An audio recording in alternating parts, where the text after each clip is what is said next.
Bigyan natin ng skill enhancement, career advancement. Kung kayo ay nangangailangan ng mga taong ganun, ang dami na pong pwedeng taong mag-encourage at mag-inspire sa mga empleyado.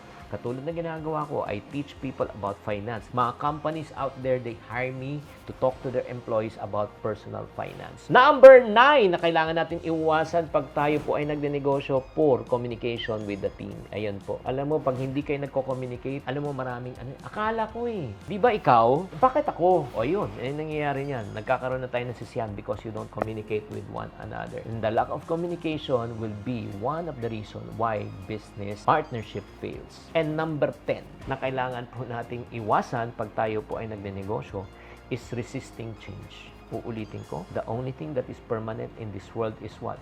Change. Lahat po ay nagbabago, di ba? Kaya kailangan po matuto tayong mag-adjust, matuto tayong mag-adapt. Alamin natin kung ano yung latest technology at alamin po natin at yan ang pag-aralan po natin.